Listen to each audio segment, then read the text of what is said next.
Le choc est historique. Pour la première fois depuis le début de la construction européenne, un peuple a décidé de quitter l'Union. On croit toujours les choses acquises, que ce qui a été fait ne peut être défait. Combien de fois avons-nous entendu parler de l'irréversibilité de la construction européenne? Les Britanniques se sont donc prononcés. Il faut respecter ce choix démocratique. Il s'impose à nous tous. Dès lors, l'alternative est simple. Soit on fait comme toujours, en évitant l'évidence, en essayant simplement de colmater les brèches, avec de petits arrangements, soit nous prenons enfin notre courage à deux mains et nous allons au fond des choses, nous faisons de ce choc un électrochoc. Il faut un changement de culture. Les affaires européennes sont des affaires intérieures. Beaucoup de propositions sont sur la table. Certains suggèrent une convention, une commission, un travail avec des sages.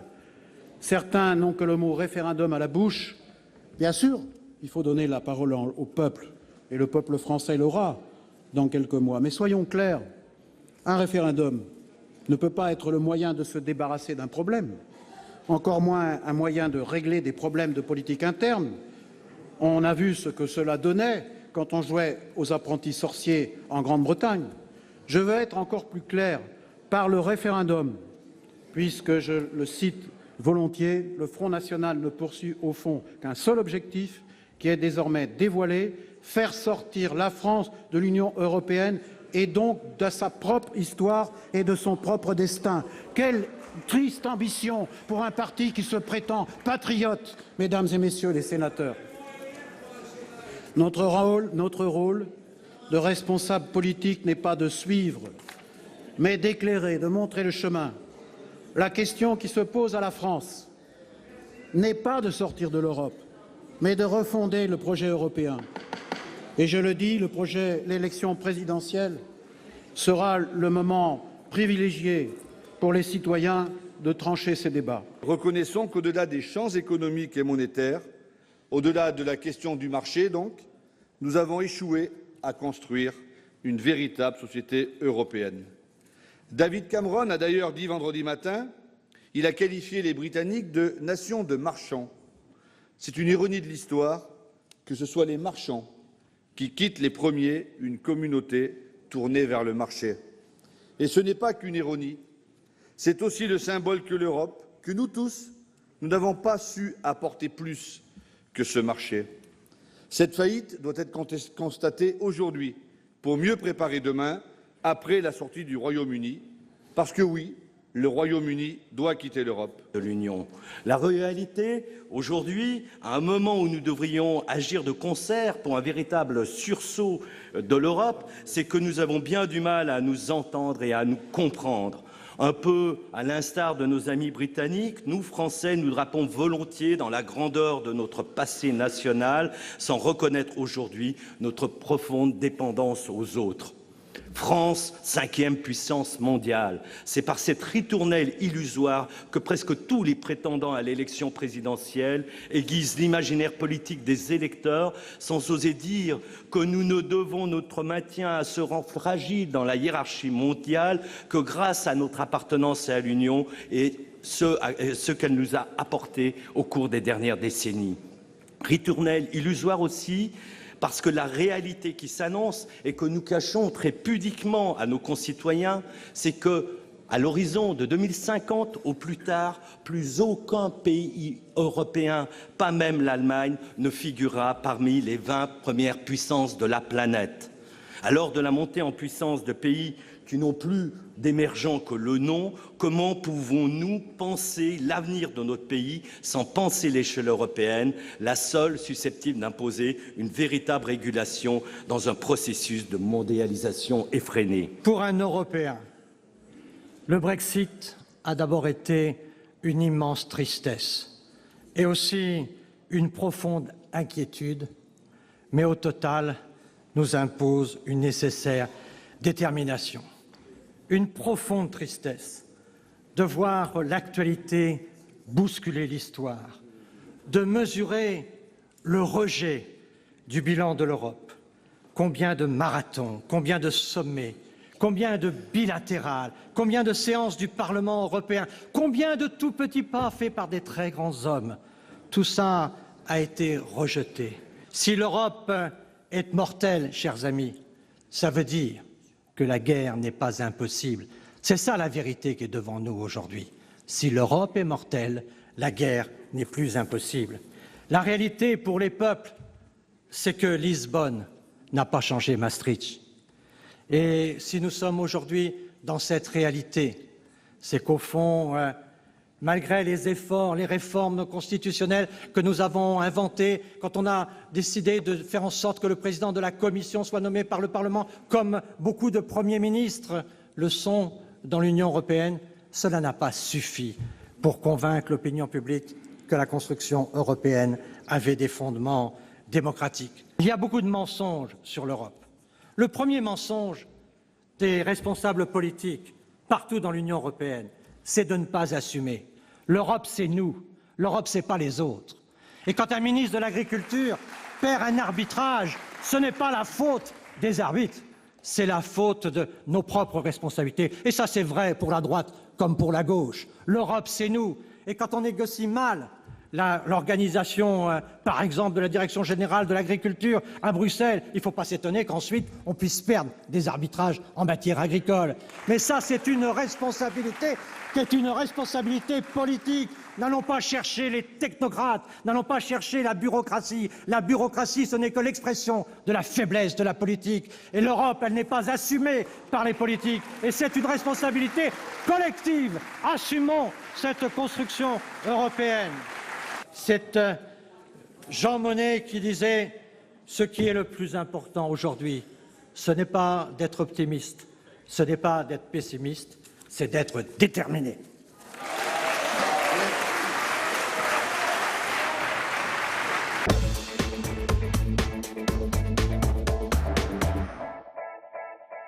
Patrick Liébu, justement, je vais vous poser la première question. Est-ce que pour vous, ces travailleurs détachés, c'est de la concurrence déloyale ? Bien sûr, c'est une concurrence déloyale pour nos entreprises. Dans le secteur du bâtiment en particulier, ces salariés ont des conditions de travail qui sont différentes des travailleurs que nous avons chez nous. La concurrence vient aussi du fait des salaires, de leur rémunération, de leur traitement, globalement. Donc tout ça, ça s'accumule, ce qui fait que c'est près de 6 milliards d'euros de chiffre d'affaires perdu dans notre pays. Éric Bocquet, c'est un constat que vous partagez. Vous êtes l'auteur d'un rapport, je l'ai dit, un rapport parlementaire sur la question. Vous avez vu des abus ? Oui, absolument. On a constaté des abus nombreux dans un tas de secteurs, effectivement, le bâtiment particulièrement, qui est le premier secteur touché, mais aussi l'agroalimentaire, l'événementiel, où les règles de la directive créent les conditions d'un dumping social. Par le versement des cotisations au pays d'origine, on crée une disparité d'emblée entre la France et la Pologne, ça peut aller jusqu'à 30%. Déjà là, la directive elle-même est en cause. Et après, il y a les contournements, les abus, effectivement, que j'ai malheureusement constatés dans les auditions nombreuses qu'on a pu faire en préparant ce rapport. Jean Bizet, est-ce que c'est la directive qui pose problème ou est-ce que c'est seulement les abus ? C'est essentiellement les abus. Mais il faut remonter, si vous voulez, à l'origine. C'est-à-dire que cette directive date d'une vingtaine d'années, en quelque sorte. Elle avait pour but de pallier la carence de main-d'œuvre dans certaines filières, si vous voulez, et puis au niveau de certains États membres. Mais chaque époque a sa vérité. Il y a eu effectivement des dérives qui se sont opérées. C'est la raison pour laquelle, régulièrement, elle fait l'objet soit de directives d'application, soit de corrections. Jean-Marc Sylvestre, on le sait, ces travailleurs détachés, la France en a aussi besoin. On pense au chantier de Saint-Nazaire, qui ne pourrait pas finalement répondre aux commandes s'il n'y avait pas ces travailleurs détachés. Je crois qu'on entretient aussi une confusion entre les travailleurs détachés déclarés et les travailleurs illégaux. C'est vrai qu'il doit y avoir pas mal de travailleurs illégaux en France. Travail au noir, ça existe, ça continue d'exister venant de l'étranger. Et dans les 25% d'augmentation que vous avez signalé dans votre reportage, je pense qu'il y en a une grande part de cette augmentation qui est liée à la déclaration de travailleurs illégaux, sous la pression d'ailleurs de la circulaire Macron qui est sortie et qui oblige les chefs d'entreprise à respecter un certain nombre de normes. Mais au-delà de ça, je trouve que dans l'actualité aujourd'hui, c'est une illustration extraordinairement clair du fait qu'il n'y a pas assez d'Europe. Parce que c'est pas le trop d'Europe qui est gênant et qui alimente le phénomène des travailleurs détachés. C'est le pas assez d'Europe. C'est-à-dire qu'il n'y a pas d'harmonisation des normes sociales, il n'y a pas d'harmonisation des normes fiscales, il n'y a pas d'harmonisation des normes administratives. Il y aurait cette marche vers l'harmonisation que vous réussiriez à trouver finalement un équilibre, comme on l'a à peu près trouvé par exemple dans l'industrie du bâtiment, entre les entreprises françaises et les entreprises espagnoles ou italiennes qui ont fait une énorme concurrence, mais dans des conditions légales. Éric Bocquet, c'est la concurrence entre États européens finalement. C'est la guerre entre nous, on prend toujours le moins cher. Écoutez, dans les traités européens, celui de 2005, là, qui nous a été imposé après le nom émis par le peuple français, le peuple néerlandais également, on est dans un espace unique de concurrence libre et non faussée. C'est inscrit dans le marbre des traités. Oui, de la Bulgarie à Brest, en France, on est dans un même espace économique. Donc forcément, le dumping social joue. La crise sévit. Tout le monde cherche à diminuer ses coûts de manière effectivement illicite et immorale. Donc forcément, c'est la conséquence logique de ce qui a été mis en place depuis quelques années maintenant. Monsieur Bocquet, il faut que cet espace soit géré. Il faudrait qu'il soit gouverné. Mais je suis d'accord. Il n'y a pas de gouvernance économique, il n'y a pas de gouvernance sociale. Il n'y a pas d'harmonisation, c'est ça le drame. Quand on a élargi l'Europe, après 2004 et 2007, le grand élargissement, l'écart de salaire avant 2004, il était de 1 à 3 dans l'espace économique européen. Il est passé brutalement de 1 à 10. Qu'est-ce que vous voulez que ça entraîne comme conséquence? Entre le salaire minimum bulgare et le salaire luxembourgeois, entre 180 € et 1900 €, il n'y a pas photo. La concurrence va forcément aller chercher le coût le plus bas. Exactement. Et c'est là le drame. Il n'y a pas d'harmonisation sociale dans cette Europe. Elle n'est même pas envisagée. Mais c'est bien pour ça que s'il y a un projet de réforme de l'Europe, ce projet, il devra aller vers plus d'harmonisation et vers le plus de gouvernance. Mais ça va d'ailleurs être très intéressant de voir ce qui se passe en Angleterre, en Grande-Bretagne, parce que les Anglais ont voté contre l'immigration. On va en parler juste après. Je voulais avoir la réaction de Jean Bizet. Vous êtes quand même le président de la Commission des Affaires européennes. C'est un problème d'Europe ou pas assez d'Europe? Pas assez d'Europe. Ah oui, bien sûr. Pas assez d'Europe. Et puis le temps économique va tellement plus vite que le temps politique que nous avons du mal à suivre.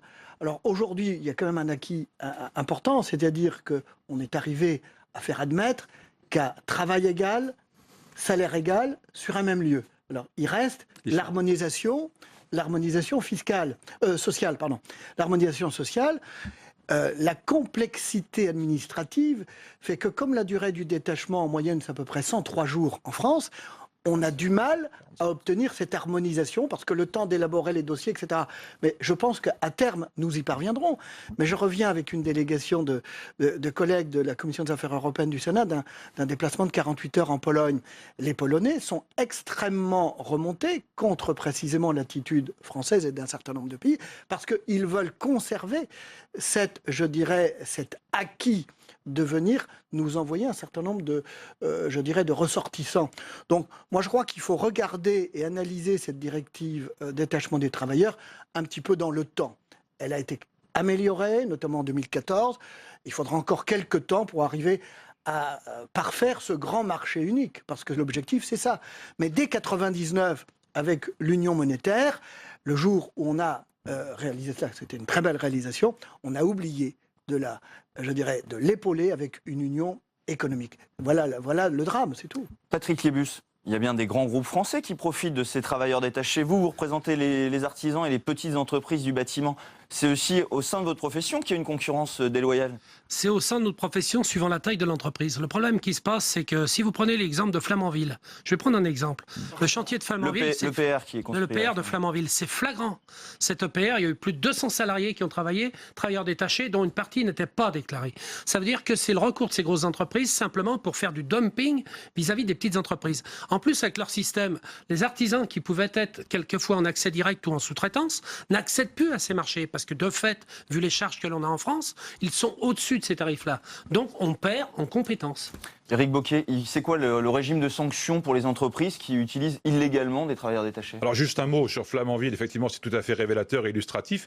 C'est la boîte d'intérim Atlanco, boîte d'intérim irlandaise qui détachait des travailleurs polonais et elle est basée à Chypre. C'est merveilleux le monde du détachement. Je ne sais pas, je ne suis pas allé jusque-là, mais c'est vous dire à quel point ça fonctionne. Donc oui, des contrôles, des sanctions bien évidemment, mais surtout d'urgence, harmonisation vers le haut.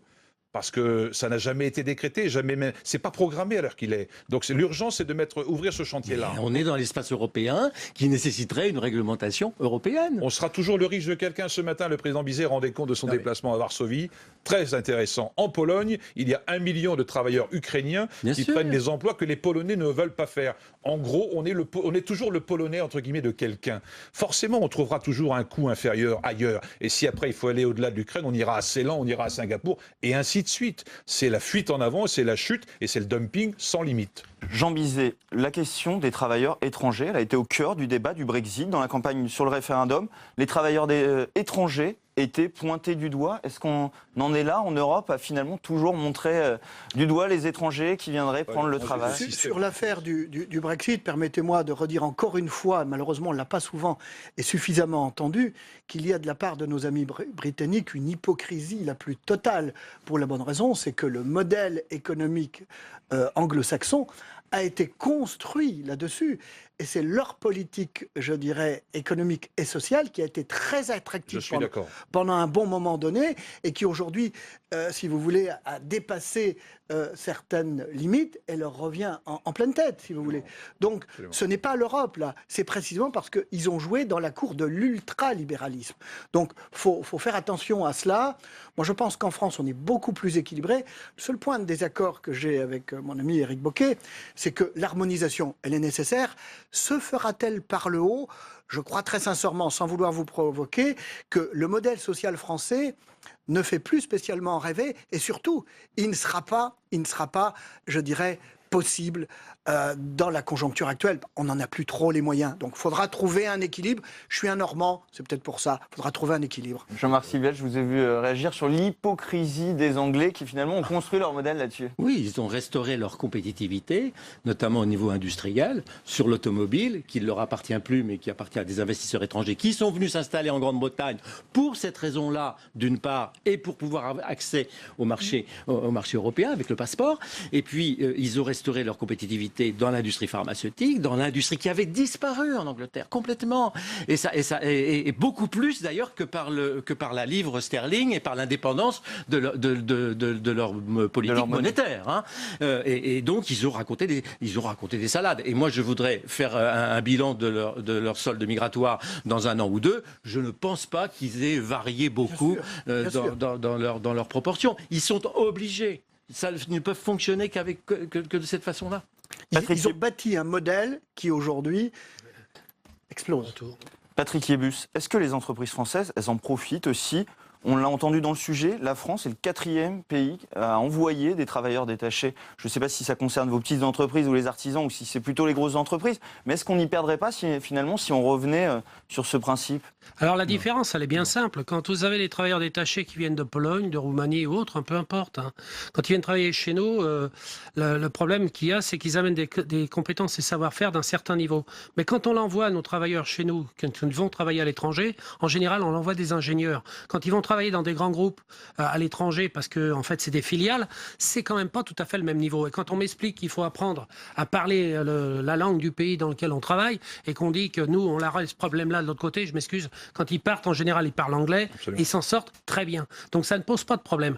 Le problème qu'il y a, c'est qu'à un moment donné, c'est comment dans un pays de droit comme la France, on peut autoriser le traitement de l'homme tel qu'il est fait actuellement. C'est absolument scandaleux, c'est un scandale. On est dans un pays, alors moi je veux bien qu'on m'explique tout ce qu'on veut. On est dans un pays où il y a plus de 4 millions de personnes qui sont en recherche d'emploi ou au chômage. Comment fait-on pour arriver à réactualiser, réégaliser tout ça? On n'y arrivera pas. Et puis en plus, on a un système social peut-être qu'il est décrié. Non, mais vous faites l'amalgame avec les travailleurs illégaux. Oui, mais... Vous faites l'amalgame avec les travailleurs illégaux. Non, mais attendez, je vais vous expliquer. Vous jouez on peut être légal, on peut travailler d'une façon légale en France, sauf qu'en réalité, on vous explique qu'on paye un salaire, un salarié du bâtiment. On lui donne un salaire à l'équivalent du salaire en France. Sauf ce qu'on vous dit pas, vous ne le savez pas, mais ça c'est la réalité, c'est qu'après, on leur retire les frais de déplacement, on leur retire retire les frais d'hébergement, on leur retire tout. Quand ils rentrent chez eux, ils n'ont absolument pas l'équivalent d'un SMIC. Et en plus, dans le pays d'origine, il devrait y avoir des charges à payer. Ils ne les payent pas. Nous retombons sur l'harmonisation Eh européenne. bien, à partir de ce moment-là, il faut trouver des règles qui soient applicables à tous et des règles qui amènent une légalité de l'ensemble des choses. Encore une fois, moi, j'ai rien contre eux parce qu'ils ont des compétences et des savoir-faire, mais il faut quand même qu'on trouve des solutions. Parce que toutes ces entreprises qui disparaissent, demain, plus de protection sociale en France, parce que si c'est ça que l'on veut, plus de système de protection sociale en France, plus de système de retraite et plus de système d'assurance chômage, alors continuons dans cette direction, parce que je pense qu'on y va directement.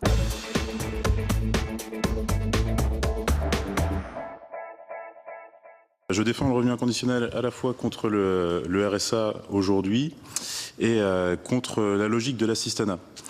Donc je vais essayer de vous présenter ma position de principe et puis ensuite sans doute qu'on pourra revenir sur des questions plus techniques. Donc ma position de principe contre le RSA et contre l'assistanat, donc contre le RSA d'une part, qui me semble être un dispositif à la fois inefficace et injuste. Inefficace parce qu'une politique sociale qui vise à lutter contre la pauvreté et l'exclusion et qui parvient au mieux à maintenir un taux de pauvreté de 14% ne me semble pas efficace. Ça me semble être un échec. Injuste ensuite, puisque le RSA se contente au final de maintenir ses bénéficiaires dans une situation de pauvreté. Elle maintient dans la pauvreté, elle stigmatise et elle exclut. On peut présenter le RSA, parfois on le présente comme une main tendue.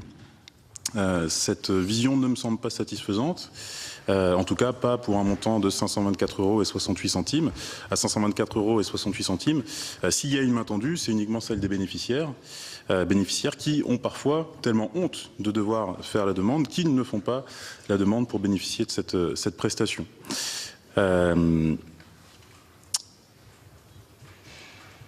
Contre l'assistanat ensuite, je défends ce revenu inconditionnel. Je préfère opposer la logique de la reconnaissance à la logique de l'assistanat. L'assistanat repose sur une logique de défiance, un postulat d'inactivité des bénéficiaires, alors que la reconnaissance repose sur une logique de confiance et sur la reconnaissance du travail de tous. Donc pour résumer, je propose de sortir du RSA, à la fois parce que son montant me semble insuffisant et puis aussi parce que son fondement ne me semble pas être le bon. Alors je défends un revenu inconditionnel qui est à la fois suffisant et versé au nom de la contribution de tous à l'enrichissement collectif. Je vois deux justifications à cela. D'une part, le refus de la pauvreté. Un refus de la pauvreté qui implique la reconnaissance d'un droit inconditionnel à un revenu suffisant. Et puis la reconnaissance du travail de tous qui implique, elle aussi, la reconnaissance d'un droit inconditionnel à un revenu suffisant. Nous ne pouvons pas donc nous satisfaire du RSA, nous ne pouvons pas davantage nous contenter de proposer un revenu inconditionnel de 500 €. Si, encore une fois, nous nous entendons sur le fait que la pauvreté est à la fois inacceptable et intolérable, alors il me semble que la société doit reconnaître à chacun de ses membres un droit inconditionnel à un revenu suffisant, à un niveau de vie décent, compatible avec une vie digne et propice à la participation active à la vie sociale. Quand je dis droit inconditionnel à un revenu suffisant, donc je parle de revenu suffisant, j'entends 3 critères pour déterminer le suffisant. D'une part, échapper à la pauvreté. Donc le revenu inconditionnel tel que je défends doit au moins être égal au seuil de pauvreté. Aujourd'hui, donc c'est 1 000 € pour une personne seule, 1 000 € par mois. Donc suffisant pour échapper à la pauvreté, suffisant pour échapper à l'exclusion. Donc pour cela, il doit garantir l'accès aux biens et services essentiels. Et suffisant enfin pour échapper à l'exploitation, donc il doit permettre de se passer de tout autre revenu et donc permettre de se passer durablement d'emploi. L'idée étant d'enclencher un processus d'amélioration des conditions de travail, y compris dans l'emploi. Moi, je tiens à dire qu'il y a beaucoup d'assurance dans la présentation. Oui, beaucoup de conviction. C'est une affaire de plusieurs centaines de milliards d'euros. Oui. Oui.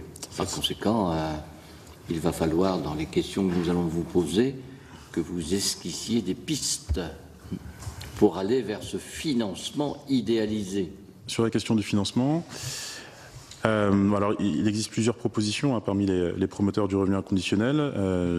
Je m'arrête sur 3 points. D'une part, l'impact sur la protection sociale et les services publics. Et d'autre part, sur les sources de financement possibles.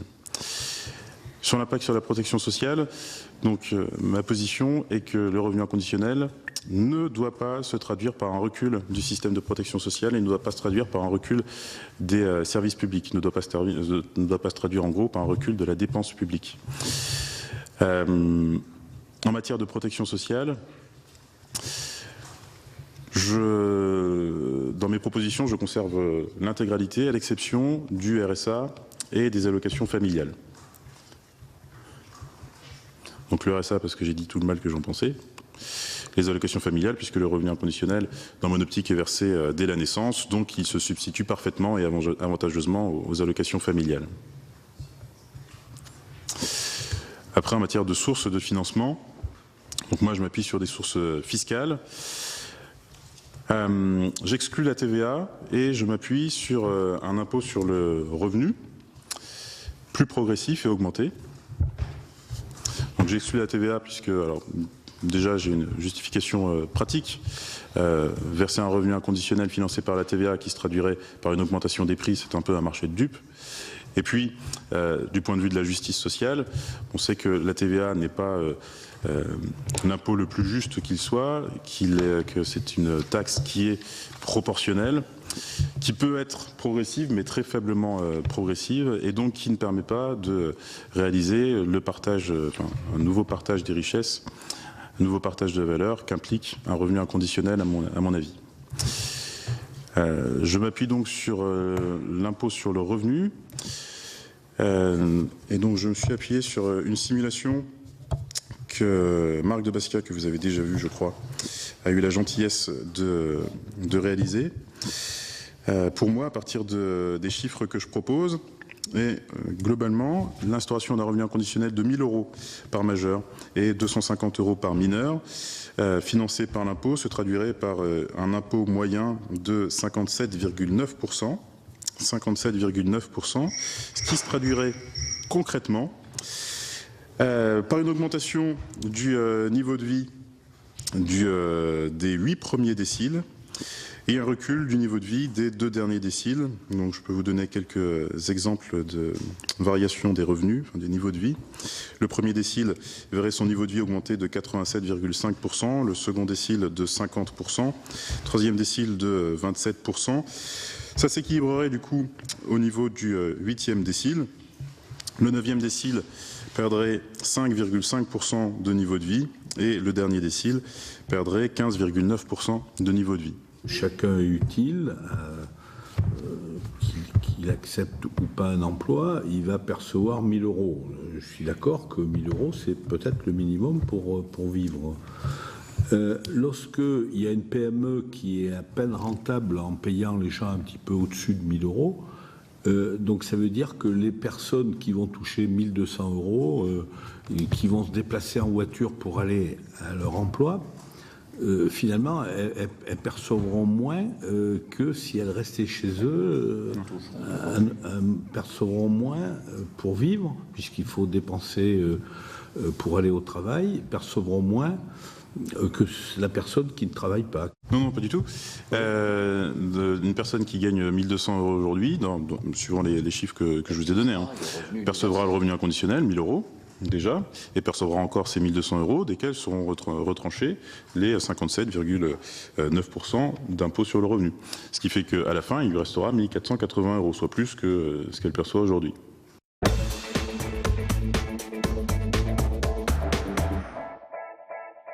Ce que nous disons d'abord, c'est que le déficit se réduit. Et c'est plutôt déjà une bonne nouvelle. Positif, c'est plutôt une bonne nouvelle. Alors cela dit, ce que nous constatons également, c'est que le déficit reste élevé en valeur absolue, également si on le compare avec les pays de l'Union européenne ou bien de la zone euro. Seuls 4 pays ont un déficit effectif plus important que le nôtre, l'Espagne, le Portugal, la Grèce et le Royaume-Uni. Donc voilà, et puis nous avons un déficit qui ne nous permet pas de stabiliser notre endettement et la dette. La dette continue d'augmenter. Et en ce qui concerne les objectifs de dépenses, ce que nous constatons, c'est qu'il y a un effort plus important qu'hier de maîtrise de la dépense. Donc ça, c'est plutôt positif. Et ça, c'est plutôt positif. Mais que les objectifs avancés par le gouvernement ne sont pas totalement respectés au regard des économies sur lesquelles il s'était engagé. Et effectivement, nous avons une divergence d'appréciation. Pour nous, c'est plutôt 12 milliards d'économies plutôt que 18, mais c'est déjà 12 milliards. Oui, bien sûr. Donc, mais reste qu'il en manque 6 quand même. Il en manque 6 par rapport aux engagements. Alors si l'objectif de 3,3 a quand même été atteint, 3,6 là, 3,6 pour 2015, c'est un certain nombre d'autres explications que les économies réalisées par l'État. Alors quelque part, François Hollande, il vous a répondu depuis Bruxelles parce qu'il dit « nous, on tiendra les 2,7% de déficit ». C'est une réponse à vos travaux aujourd'hui ? Je n'en sais rien et c'est le président de la République qui prend les engagements. Ce que nous avons constaté, c'est que l'objectif de 3,3% de déficit de l'ensemble des administrations publiques en 2016 est atteignable. Avec des risques que nous avons identifiés, non pas au niveau des prélèvements obligatoires ou des recettes, mais au niveau de la dépense. Nous estimons que les risques de dépassement sont plus importants en 2016 qu'ils ne pouvaient l'être en 2015. Et qu'en 2015, on est parvenu à un résultat avec un certain nombre de contournements des règles. Est-ce qu'il était raisonnable de la part du gouvernement de dire on va faire 50 milliards d'économies ? Nous avons un décalage très fort entre le niveau de dépenses publiques et les résultats de l'action publique quand on la mesure, quand on l'évalue. C'est pour ça que nous disons à une certaine indifférence. De la part de qui, de la part de tout le monde, par rapport justement à l'absence de résultats de ces politiques publiques. Donc tout le monde doit prendre sa part, bien sûr, de responsabilité au niveau des décideurs comme du citoyen. Bon, mais la réponse à des besoins collectifs... La faute donc du politique, mais aussi du citoyen. La réponse oui, parce que la réponse le citoyen aussi, il demande toujours un certain nombre de choses, il peut avoir des besoins, augmenter les crédits, augmenter la dépense n'est pas toujours le seul moyen pour répondre à la satisfaction d'un besoin. Et il y a ce décalage qui existe. Alors, sur les 2,7% sur lesquels la France, effectivement, est engagée, ça nécessite un effort supplémentaire par rapport à celui qui est fait aujourd'hui en matière de maîtrise de la dépense. Aujourd'hui, la dépense continue d'augmenter, elle ne se réduit pas, elle augmente de 1% en volume. Encore un effort. Il faudrait, mais ce n'est pas nous qui le demandons, c'est la traduction de l'engagement pris. Non seulement le gouvernement ne donne pas pour le moment un certain nombre de réponses pour atteindre ces 2,7, mais en plus, il y a des dépenses supplémentaires qui ont été décidées. Donc, on en a un petit peu rajouté sur la difficulté. D'où nos interrogations, d'où notre scepticisme. En l'état de nos informations, nous disons effectivement que le 2,7 est difficilement atteignable.